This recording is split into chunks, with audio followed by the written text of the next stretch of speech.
Welcome to Georgeway mathTV. So how am I going to add this right here? Well, I know that whenever I'm adding fractions, I check the denominators to see if they are the same. And they are the same. So what I'm going to do is just copy one of the denominators. They are the same. So I copy one of them. So z plus 7. And then I can combine the top. So the top is what? 3 plus 9. And I should be able to combine like terms, right? They are like terms. So 3 plus 9 is what? It's 12. And I just bring down my z plus 7. Can I simplify this fraction?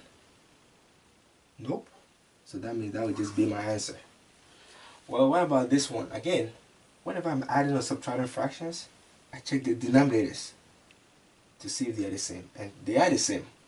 So I should be able to copy one of them. So I'm going to copy one of them, so z minus 3. And then I just combine the top. So I have 2 plus z. Can I simplify this?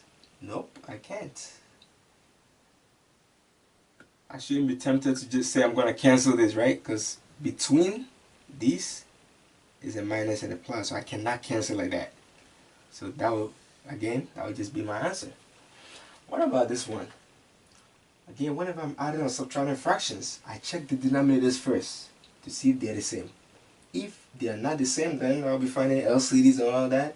But if they are the same, I know that I have to copy one of them. So I'm going to copy z plus 5. And I love how I write my z. Ooh, that's nice. Alright, by the way. Anyway, they are the same. So I copied one of them. Now I should be able to combine the top. 6 minus 2. And 6 minus 2, they are like terms.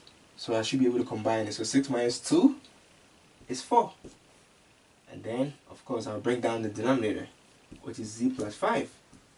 Can I simplify this? Nope. So that will be my answer. And that's it.